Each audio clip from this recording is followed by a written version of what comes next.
नवा पाठनी शरूआत करवानी। प्रकरण नंबर 10 गुरुत्वाकर्षण। जे रीते नवमा पाठनी अंदर अलग अलग प्रकारना बळ विषय भणीने आव्या। कया कया बळ हता? संतुलित बळ अने असंतुलित बळ। तेम आ पाठनी अंदर भणवाना छे गुरुत्वाकर्षण बळ। बराबर, जे देखातुं नथी पण छे। तो सौथी पहेलो प्रश्न ए ज थाय के आ गुरुत्वाकर्षण बळ एटले शुं? बोलो, गुरुत्वाकर्षण बळ स्कूल में चाली गयो के बाकी पाठ? बाकी? तो गुरुत्वाकर्षण कोने कहेवाय? तो विश्वना दळ धरावता कोईपण पदार्थो एकबीजाने आकर्षे छे। विश्वना दळ धरावता कोईपण पदार्थो एकबीजाने आकर्षे छे तो एमनी वच्चे लागता जे बळ छे तेने ज कहेवामां आवे गुरुत्वाकर्षण बळ। सिंपल। तो जो विश्वना दरेक पदार्थो है ने विश्वना दळ धरावता, दळ होवुं जोईए, दरेक पदार्थो एकबीजाने आकर्षे छे।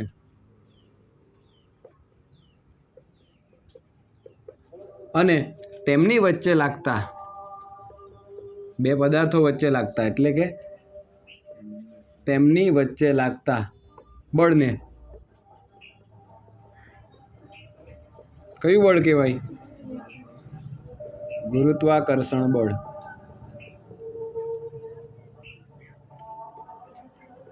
पई तो जो तो गुरुत्वाकर्षण बळ कोने कहेवाय? तो विश्वना दरेक पदार्थो एकबीजाने आकर्षे, एकबीजाने खेंचे पण दळ धरावता होवुं जोईए।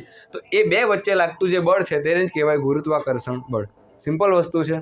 कोईने कई डाउट छे? तो मैं बी दळ धरावुं, तमे पण दळ धरावो, तो आपणा बेनी वच्चे गुरुत्वाकर्षण लागे के नहीं लागे? लागे। तो आपणे केम खेंचाई नथी जता? गुरुत्वाकर्षणनो नियम एवो के कोईपण वस्तुने तमे उपर नाखो, पृथ्वीनुं गुरुत्वाकर्षण बळ एने पृथ्वी तरफ खेंची ले। केम? पृथ्वी छे ते पेलो पर बॉल नाख्यो, तमे सफरजन नाख्यो, एने खेंची ले पोतानी तरफ। तो आने शुं कहेवाय? गुरुत्वाकर्षण बळ। तो पृथ्वी छे सफरजनने खेंची ले तो मैं तने केम नथी खेंची शकतो? तू मने केम नहीं खेंची शके? मारुं ओछुं छे अने तारुं वधारे छे एवुं? तो खेंची शके ने पदार्थ पृथ्वीने नहीं खेंची शके एवुं? एनुं दळ ओछुं एवुं? बोलो। उपर गेली दरेक वस्तु क्यां आवे? नीचे आवे। जो सौथी पहेला तमने उदाहरण आपूं के आ गुरुत्वाकर्षण बळ छे तेने कारणे विश्वमां घणी बधी घटनाओ बने छे। एमांथी पहेली घटना छे के पृथ्वी अवकाशमां फरे छे। पृथ्वी बी एक ग्रह छे એટલે આપણને લાગે કે પૃથ્વી ઉપર આ જમીન ને એવું છે પણ પૃથ્વી પોતે એક ગ્રહ છે। તો પૃથ્વી ક્યાં ફરે છે? અવકાશની અંદર ફરે છે અને એના પર રહેવાવાળા લોકો એટલે આપણે પૃથ્વી ફરે છે છતાં પણ એ પૃથ્વી ઉપર રહેવાવાળા લોકો એટલે કે આપણે પડી જતા નથી। એનું કારણ શું છે? ગુરુત્વાકર્ષણ બળ। એને કારણે આપણે પૃથ્વી ઉપર જકડાય। બાકી પૃથ્વી તો કેટલી ઝડપે ફરે છે સૂર્યની આજુબાજુ ફરે ને, છતાં પણ આપણે પડી જઈએ નહીં પડી જઈએ। એનું કારણ શું છે? પૃથ્વીનું ગુરુત્વાકર્ષણ બળ। રેડી? બીજી વસ્તુ, જે રીતે પૃથ્વી પોતાની ધરી ઉપર ફરે છે જેને કહેવાય કે ધરી ભ્રમણ, તે જ રીતે પૃથ્વી કોની આજુબાજુ ફરે? હા, તો પૃથ્વીનું સૂર્યની ફરતે પરિક્રમણ કરવું। પરિક્રમણ એટલે ખબર ને, બીજાની આજુબાજુ કરીએ તેને શું કહેવાય? પરિક્રमण। પોતાની ધરી ઉપર જ ફરીએ તેને કહેવાય ધરી ભ્રમણ। તો આ ઘટના પણ કોને કારણે બને છે? ગુરુત્વાકર્ષણ બળને કારણે। ત્રીજું, ચંદ્રનું પૃથ્વીની ફરતે પરિક્રમણ। કઈ ઘટના? કોણ જવાબદાર છે? ગુરુત્વાકર્ષણ। જો સમજ પડે છે ને? આવી ઘટનાઓ પૂછે કે વિશ્વમાં બનતી ઘટનાઓ કે જેમાં ગુરુત્વાકર્ષણ બળ જવાબદાર હોય તેવી ઘટનાઓના નામ આપો। પછી બીજું કયું આવશે? સફરજનનું ઝાડ પરથી તૂટીને નીચે પડવું. ક્યાં પડવું? આના માટે પણ કોણ જવાબદાર છે? ગુરુત્વાકર્ષણ. અને પાંચમું અને છેલ્લું ઉદાહરણ કે વરસાદ. વરસાદ કોઈ દિવસ ઉપર જાય ખરો? ક્યાં આવે? નીચે. વરસાદ છે, હિમવર્ષા થઈ, બરફના ટુકડા પડે, ખબર ને આપણે કહીએ હું કરા પડ્યા એમ કહીએ, તો એ પણ ક્યાં આવે? નીચે જ. તો આ બધી ઘટનાઓની પાછળ કયું બળ જવાબદાર છે? ગુરુત્વાકર્ષણ બળ. સમજ પડે? તો પહેલું, પૃથ્વી એ અવકાશની અંદર ફરે છે ગ્રહ રૂપે, સૂર્યની આજુબાજુ ચક્કર લગાવે છે એકદમ સ્પીડમાં, લગાવે, છતાં પણ એ પૃથ્વી પર રહેવાવાળા લોકો છે એ પડી જતા નથી. એનું કારણ શું? ગુરુત્વાકર્ષણ બળ. બીજું, પૃથ્વી એ સૂર્યની ફરતે પરિક્રમણ કરે, સૂર્યની પરિક્રમા કરે, હે, એકબીજા હાથે અથડાય? બીજા કોઈ ગ્રહ હાથે અથડાય? ના અથડાય. બે વચ્ચે કંઈ દોરી બાંધેલી છે? નથી. પણ કયું બળ છે જે એકબીજાને ખેંચીને રાખે? ગુરુત્વાકર્ષણ બળ. જે દિવસે ગુરુત્વાકર્ષણ બળ ત્યાંથી ઓછું થઈ ગયું, ફેંકાઈ જશે, એકબીજા ગ્રહની હાથે અથડાઈ જાય, પણ અથડાતું છે? નહીં અથડાય. ચંદ્ર પૃથ્વીની ફરતે પરિક્રમણ કરે, કેમ કે ચંદ્ર એ પૃથ્વીનો ઉપગ્રહ છે, તો એની પાછળ પણ કયું બળ જવાબદાર છે? સફરજન ઝાડ પરથી તૂટીને કાં પડે? સીધું નીચે જમીન પર આવે, તો એ સફરજનને નીચે જમીન તરફ કોણ ખેંચે? ઉપર કેમ નહીં જાય? હવામાં કેમ અધ્ધા લટકી નહીં રહી? નીચે જ કેમ જાય? તો ગુરુત્વાકર્ષણ બળને કારણે. વરસાદ છે, હિમવર્ષા છે, હંમેશા કઈ તરફ જાય? નીચે તરફ જાય. તો આ ઘટનાને શું કહેવામાં આવે? ગુરુત્વાકર્ષણ બળને કારણે બનતી ઘટનાઓ. ક્લિયર? આટલું વસ્તુ ક્લિયર? હવે આપણે વાત કરીએ. આપણે એમ કીધું કે ગુરુત્વાકર્ષણ બળ એટલે શું? તો વિશ્વના દરેક પદાર્થો જે દળ ધરાવતા હોય તે એકબીજા ઉપર બળ લગાડે છે, એકબીજાને આકર્ષે છે. હું તમને ખેંચું, તમે મને ખેંચો, છતાં પણ આપણે એકબીજા તરફ ખેંચાઈ જઈએ? નહીં ખેંચાઈ જઈએ. પણ ઝાડ ઉપરથી સફરજન તૂટે તો એ પૃથ્વી તરફ ખેંચાઈ જાય. પાછું આ માર્કર છે, માર્કરને ઉપર રાખું તો પાછી નીચે ખેંચાઈ આવે. પૃથ્વીનું આકર્ષણ બળ એને ખેંચી લે. તમે આમ કરીને કૂદકો મારો, પાછા જમીન ઉપર આવી જાઓ. એનું કારણ શું છે? કે તમને પૃથ્વી ખેંચી લે છે, પણ તમે પૃથ્વીને ખેંચી શકો? ખેંચો તમે. ન્યૂટનની ગતિનો બીજો નિયમ આ પ્રશ્નનો જવાબ આપે કે સફરજન એ પૃથ્વી તરફ ખેંચાઈ જાય, પણ પૃથ્વી એ સફરજન તરફ ખેંચાતી નથી. તો આનું કારણ શું છે? તો ન્યૂટનની ગતિનો બીજો નિયમ F = ma આનો જવાબ આપે છે. જો F = ma શું કહે આપણને? F = ma. દેખાય છે બધાને? એ નથી દેખાતું? ઓકે, આ એમ છે તેને અહીંયા જ રહેવા દઈએ. આ એ ગુણાકારમાં છે, આ બાજુ લાવીએ તો ભાગાકારમાં. તો શું થાય? m = f/a. આવું રીતનું થાય. હવે જુઓ, આ દળ છે, m એટલે દળ, m એટલે દળ. આ પ્રકરણમાં ભણાવા કે દળ અને વજનમાં શું ફરક છે તે, હે ને? આપણે તો દળ અને વજનને હરખું જ ગણીએ, પણ આ પ્રકરણમાં એનો પણ જવાબ મળશે. એ એટલે પ્રવેગ. તો હવે આ જે સૂત્ર બનાવ્યું છે આપણે F = ma પરથી, તો હવે તમે મને કહો કે દળ અને પ્રવેગ વચ્ચે અહીંયા કયો સંબંધ રહેલો છે? દળ અને સમપ્રમાણ છે કે વ્યસ્ત પ્રમાણ છે? દળ અને વ્યસ્ત પ્રમાણ હોય તો આપણને ખબર કે એક વધે તો બીજું ઘટે. તો અહીંયા તમે વિચારો કે જો દળ બહુ વધારીએ તો પ્રવેગ શું થવાનો? ઓછો થાય. અને દળ આપણું જેટલું ઓછું તેટલો પ્રવેગ કેટલો? અને પ્રવેગ એટલે પદાર્થ ગતિ કરશે, એની ગતિ આપણને ચોખ્ખી દેખાય. પ્રવેગ કરતો હોય તો એનો પ્રવેગ હશે તો એની ગતિ આપણને દેખાશે, પણ એનો પ્રવેગ બહુ ઓછો હોય તો એની ગતિ દેખાય આપણને? નહીં દેખાય. તો હવે તમે વિચારો, એક તરફ આપણી પૃથ્વી છે, અર્થ, અને એક બાજુ આપણું શું છે? આ સફરજન છે. હવે તમે વિચારો કે આ બેમાંથી દળ કોનું વધારે? આ પૃથ્વીનું દળ વધારે. તો જેટલું દળ વધારે એટલો એનો પ્રવેગ કેવો? ઓછો. અને આનું દળ કેવું છે? ઓછું. તો એનો પ્રવેગ કેવો? તો એ ગતિ કોની દેખાય તમને? પૃથ્વીની દેખાય કે સફરજનની ગતિ દેખાય? સફરજનની દેખાય. કેમ? તો ન્યૂટનની ગતિનો બીજો નિયમ એવું કહે કે જેટલું દળ વધારે, પૃથ્વીનું દળ તો કેટલું, સફરજનની સામે તો પૃથ્વી કેટલું બધું દળ ધરાવે છે. તો પૃથ્વી, આ સફરજન પૃથ્વીને ખેંચે, પણ એનો પ્રવેગ, એની ગતિ આપણને દેખાતી નથી. પણ એ પૃથ્વીની સાપેક્ષમાં સફરજનનું દળ કેવું છે? ખૂબ જ ઓછું છે. તો દળ ઓછું હોય તો પ્રવેગ કેવો થાય? વધી જાય. વ્યસ્ત પ્રમાણ છે. કે દળ ઓછું તો પ્રવેગ વધારે, એટલા માટે પેલો સીધો પ્રવેગી ગતિ કરતો દેખાય આપણને, ઉપરથી નીચે જતો. પણ પૃથ્વી નીચેથી ઉપર ખેંચાતી દેખાય કેમ? તો જેટલું દળ વધારે એટલો પ્રવેગ ઓછો, તો પૃથ્વી પર તો પ્રવેગ શૂન્ય જ થઈ જાય. હવે તમે વિચારો કે હું તમને ખેંચી નહીં શકું, તમે મને ખેંચી નહીં શકો, એનું કારણ શું છે? આપણા બેનું દળ કેવું છે? વધારે છે કે ઓછું છે? ઓછું જ છે ને. તો એ બધા પ્રશ્નોનો પણ જવાબ મળશે, પણ એ શામાંથી મળશે? ગુરુત્વાકર્ષણના સાર્વત્રિક નિયમ પરથી મળશે આપણને. અને ગુરુત્વાકર્ષણનો સાર્વત્રિક નિયમ છે, મોસ્ટ આઈએમપી છે.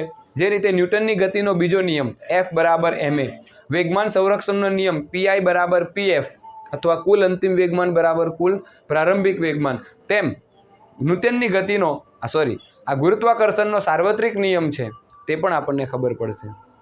આ ગુરુત્વાકર્ષણની શોધ કોણે કરેલી? Sir Isaac newton. હા, લોકો એવું કહે કે એક દિવસ સર આઇઝેક ન્યૂટન છે એ કોલેજમાં ગયો તો ખરો, પણ એને લેક્ચર ભરવાની ઈચ્છા જ નહીં થઈ, તો કોલેજની બહાર ગાર્ડનમાં ગયો અને એક સફરજનના ઝાડ નીચે બેસી ગયો. બેસીને કંઈ ચિંતન મનન કરતો હતો, એવામાં અચાનક ઝાડ ઉપરથી સફરજન પડ્યું સીધું એના બાજુમાં, અને એના મગજમાં પ્રશ્ન થયો કે આ સફરજન છે એ જમીન પર જ કેમ પડ્યું? ઉપર કેમ નહીં ગયું? હવામાં લટકી કેમ નહીં રહ્યું? કેમ નીચે જ? વાય?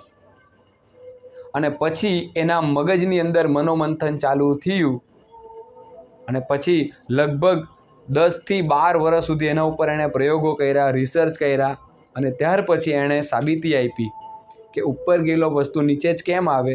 તો પૃથ્વીની અંદર એવું કંઈક બળ છે કે જે દરેક વસ્તુને પોતાની તરફ આકર્ષે, પોતાની તરફ ખેંચે, અને એ આકર્ષણ બળ એને જ કીધું ગુરુત્વાકર્ષણ બળ. તો એને કારણે કોઈ પણ પદાર્થ જેને આપણે ઉપર ફેંકીએ, અલ્ટિમેટલી છેલ્લા ક્યાં આવે છે? નીચે આવે છે. સમજ પડે? એટલે ગુરુત્વાકર્ષણ બળ છે તો ઉપર ગયેલી વસ્તુને પોતાની તરફ ખેંચે. સિમ્પલ છે. તો ગુરુત્વાકર્ષણ બળને કારણે જે બનતી ઘટનાઓ છે, આ 5 ઘટના છે. બીજો એક પ્રશ્નનો જવાબ, દરેક એકબીજાને ખેંચે. વિચાર કરો, આપણે બી એકબીજાને ખેંચી શકતા હતા, આપણી અંદર કેટલું ગુરુત્વાકર્ષણ બળ હતે, આટલું બધું પૃથ્વી જેટલું, તો આપણે બી સફરજનને કેમ પૃથ્વી ખેંચી લઈ? તો આજકાલના છોકરાઓ છોકરીઓને નહીં ખેંચી લેતે? જાનુ મેરી જાને મન, આજા આજા આજા, જીમી જીમી આજા આજા, ખેંચી લેતે કે નહીં? અને કોઈ છોકરી જાડી જાડી હતે તો છોકરાને ખેંચી લેતે. આવું થતે. એટલે ભગવાને શું રાખ્યું? બધું બેલેન્સ રાખ્યું. જેટલું દળ વધારે, પૃથ્વીનું દળ જોજો, સફરજનનું દળ જોજો, બરાબર? તો પૃથ્વીનું એટલું બધું દળ છે એટલે સફરજનને ખેંચી શકે, પણ આપણા દળમાં એટલો બધો કંઈ ફરક નથી જેટલો સફરજનને પૃથ્વીના દળમાં છે. વિચારો, પૃથ્વી કેટલી મોટી ને સફરજન, કંઈ વેલ્યુ ખરી સફરજનની? પણ મારા તમારા દળમાં ફરક પડે કે નહીં? મારો 60 તો તારો કેટલો? 35. બહુ કંઈ મોટો તફાવત છે? નહીં મળે. પૃથ્વીનું તો કેટલું વજન હોય દળ, અને સફરજનનું શું હોય? 100 ગ્રામ, 200 ગ્રામ, એનાથી વધારે શું હોય? જો કંઈ નહીં હોય. એટલે સફરજન પૃથ્વી તરફ ખેંચાઈ જાય, પણ પૃથ્વી સફરજન તરફ ખેંચાતી નથી, અને ખેંચાય તો પણ એની પ્રવેગિત ગતિ આપણને દેખાતી નથી. સિમ્પલ વસ્તુ છે. આટલું જોઈ લો, પછી ફટાફટ આપણે ચાલુ કરીએ ગુરુત્વાકર્ષણનો સાર્વત્રિક નિયમ. ગુરુત્વાકર્ષણ બળ કોને કહેવાય? ખબર પડી ગઈ. હવે આગળ વધીએ. ગુરુત્વાકર્ષણનો સાર્વત્રિક નિયમ એટલે શું, અને તેનું ગાણિતીય સ્વરૂપ મેળવવાનું છે આપણે. જે રીતે ન્યૂટનની ગતિનો બીજો નિયમ, એની પહેલાં આપણે વ્યાખ્યા આપી, અને ત્યાર પછી F બરાબર ma સાબિત કર્યું. તો અહીંયા પણ ગુરુત્વાકર્ષણનો સાર્વત્રિક નિયમ કોને કહેવાય તે લખીએ, અને ત્યાર પછી એનું સૂત્ર આપણે સાબિત કરીએ. તો જો ગુરુત્વાકર્ષણનો સાર્વત્રિક નિયમ શું કહે? તો વિશ્વના દરેક પદાર્થો એકબીજાને આકર્ષે છે, એકબીજાને ખેંચે છે. વિશ્વના દરેક પદાર્થો એકબીજાને આકર્ષે છે, અને એ જે બે પદાર્થો છે એમના દળનો ગુણાકાર બળના સમપ્રમાણમાં,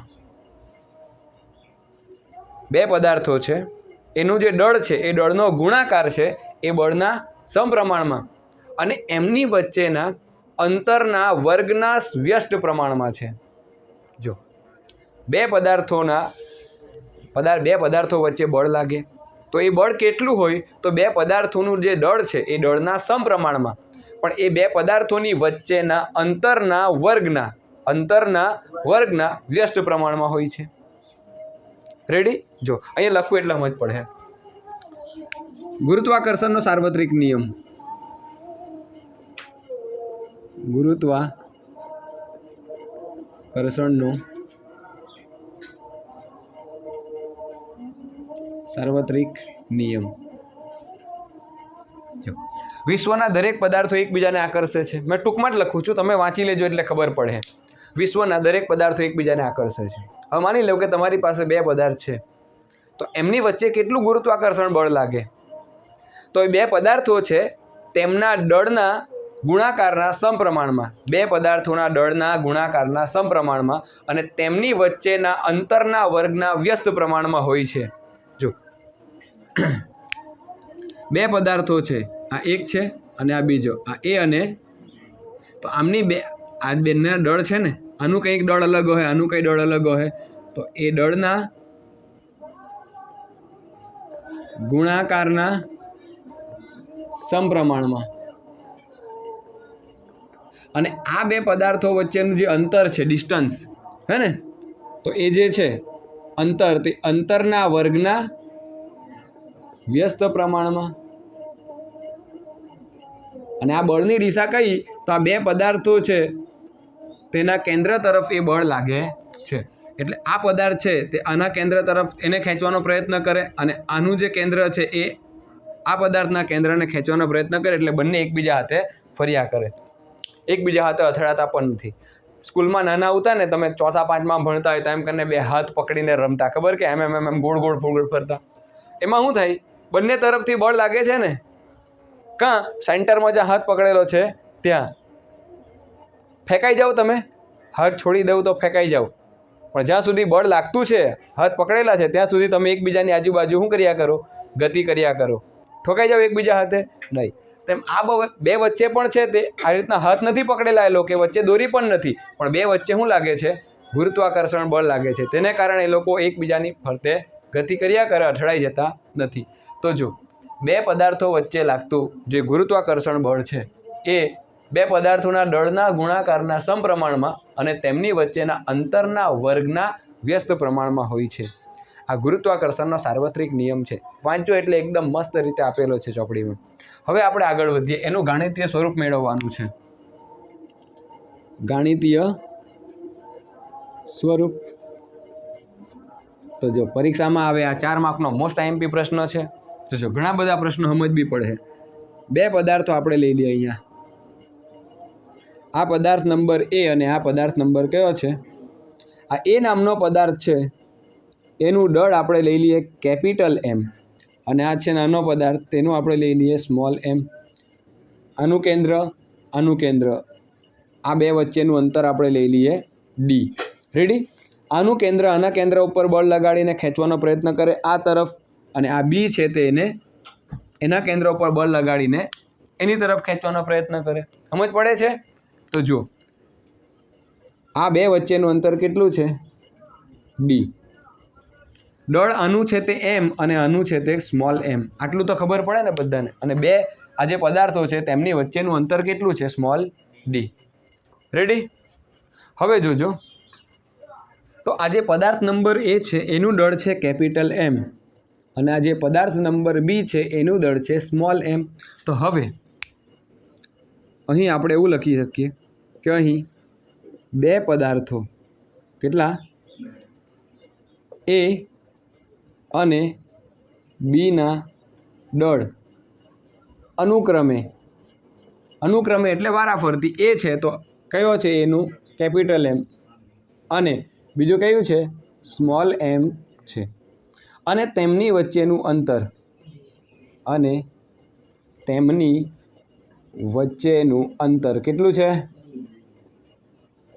સ્મોલ ડી છે. આટલું વસ્તુ તો બધાને ખબર પડે ને. હવે તમે જોજો, હવે ગુરુત્વાકર્ષણના સાર્વત્રિક નિયમ અનુસાર, હવે ગુરુત્વાકર્ષણના કયા નિયમ અનુસાર? સાર્વત્રિક નિયમ અનુસાર. જો ગુરુત્વાકર્ષણના સાર્વત્રિક નિયમ અનુસાર શું થાય? તો પહેલું વસ્તુ આપણે શું કીધું કે આ જે બે પદાર્થો છે તેના પર લાગતું બળ, બે પદાર્થો વચ્ચે લાગતું બળ દળના ગુણાકારના સમપ્રમાણમાં. તો અહીં લખીએ કે બે પદાર્થો વચ્ચે લાગતું બળ કેટલું હોય? દળના ગુણાકારના સમપ્રમાણમાં. કેવો હોય છે? સમપ્રમાણમાં હોય છે. ચલો આટલું તો ખબર પડે ને. આ પહેલું સ્ટેટમેન્ટ લખ્યું છે. બીજું પછી લખીએ અંતરના વર્ગના વ્યસ્ત પ્રમાણમાં. તો જો બે પદાર્થો વચ્ચે લાગતું બળ દળના ગુણાકારના સમપ્રમાણમાં હોય છે. તો અહીંયા આવું આવશે. આ બળ એટલે એફ. સમપ્રમાણનું સિમ્બોલ આપણે શું લખીએ? ચલે છે. હે, સમપ્રમાણ કે વ્યસ્ત પ્રમાણ આપણે ચલે છે લખીએ. હવે એકના છેદમાં આવશે કે ઉપર આવશે? ઉપર જ આવે ને. સમપ્રમાણમાં તો ઉપર જ આવે. શું છેદમાં આવે? તો જો આ દળનો ગુણાકાર એટલે પહેલા પદાર્થનું દળ કેપિટલ એમ અને બીજા પદાર્થનું દળ સ્મોલ એમ. તો આને મેં સમીકરણ નંબર 1 આપી દેમ. જો બે પદાર્થો વચ્ચે લાગતું બળ દળના ગુણાકારના સમપ્રમાણમાં હોય છે. તો આ જે બળ છે એ દળના ગુણાકારના કેવું છે? સમપ્રમાણમાં છે. રેડી? હવે પાછું ગુરુત્વાકર્ષણના સાર્વત્રિક નિયમ અનુસાર શું થશે? ગુરુત્વાકર્ષણના સાર્વત્રિક નિયમ અનુસાર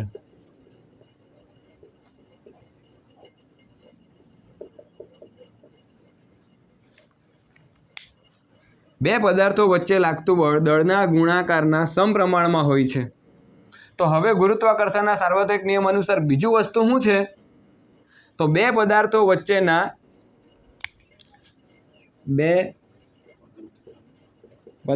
વચ્ચે લાગતું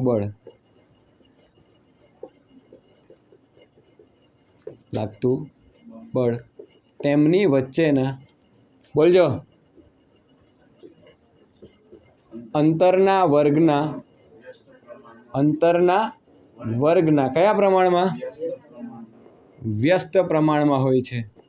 દળ છે તે સમપ્રમાણમાં અને અંતરના વર્ગના વ્યસ્ત પ્રમાણમાં હોય છે.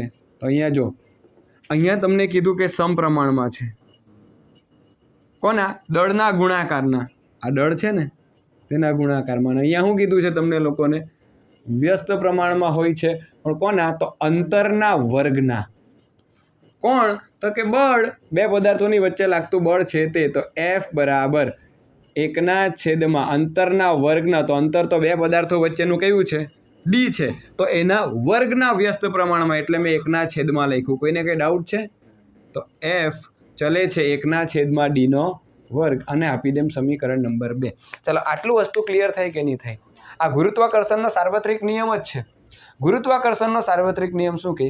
કે વિશ્વના દરેક પદાર્થો એકબીજાને આકર્ષે અને બે પદાર્થો વચ્ચે લાગતું જે બળ છે એ પદાર્થોના દળના ગુણાકારના સમપ્રમાણમાં હોય. દળના ગુણાકારના સમપ્રમાણમાં આયલું લખ્યું. અને તેમની વચ્ચેના અંતરના વર્ગના વ્યસ્ત પ્રમાણમાં. બે પદાર્થોનું જે અંતર છે તેના વર્ગના વ્યસ્ત પ્રમાણ એટલે 1/. જાય. રેડી? તો 1/d². તો કેમ? આ બે પદાર્થો વચ્ચેનું અંતર ડી છે તો અંતરના વર્ગ પાછો અને એનું વ્યસ્ત પ્રમાણ એટલે 1/. મૂકી દીધું આપણે. કોઈને કંઈ ડાઉટ નથી? હવે જોજો સમીકરણ 1 અને 2 પરથી સાબિતી આપણે લાવી જ દઈએ આની. સમીકરણ 1 અને 2 પરથી કંઈ નવું નથી લાગતું ને? જે ગુરુત્વાકર્ષણનો નિયમ છે તેનો જ ઉપયોગ કર્યો કે બે પદાર્થો વચ્ચે લાગતું બળ દળના ગુણાકારના સમપ્રમાણમાં. તો આનું દળ એમ, આનું દળ સ્મોલ એમ. સમપ્રમાણમાં આવું મળે આપણે. અને અંતરના વર્ગના વ્યસ્ત પ્રમાણમાં તો 1/d². હવે સમીકરણ 1 અને 2 પરથી તો સમીકરણ જો એફ સરખા જ છે, હે ને? તો અહીંયા મેં આવું લખી દેમ, એફ ચલે છે. હવે આ જો ઉપર કેટલું છે? કેપિટલ એમ ગુણ્યા સ્મોલ એમ. તો કેપિટલ એમ ગુણ્યા સ્મોલ એમ છેદમાં શું છે? ડીનો. આવું થાય કે નહીં થાય? થાય ને. 1/d² લખો કે નીચે છેદમાં d² લખો પૈતું. જો આ 2 પરથી આ ઉપર છે ત્યાં નીચે d² છે, d² મૂકી દીધો. હવે તમે જોજો એફ બરાબર એમ એ સાબિત કરેલું ને તેમાં બી આ ચલે છે આવેલું. ચલે છે ને કાઢવા આપણે અચળાંક લાવેલા કે નહીં લાવેલા અચળાંક કે. તો અહીંયા ગુરુત્વાકર્ષણની વાત કરતા છે તો અહીંયા ચલે છે ને કાઢવું હોય તો અહીંયા ગુરુત્વાકર્ષણ બળનો સાર્વત્રિક અચળાંક મૂકવો પડે અને એને કહેવાય કેપિટલ જી. કયો? તો આ ચલે છે ને કયડો તો બરાબરનું ચિહ્ન આવ્યું અને ચલે છે ની જગ્યાએ અચળાંક કયો મૂક્યો જી એમ સ્મોલ એમ આખાના છેદમાં ડીનો આવી ગયું 4 માર્ક. જ્યાં અહીંયા ખાસ લખવાનું હોય જ્યાં જી શું છે તો ગુરુત્વાકર્ષણનો સાર્વત્રિક અચળાંક.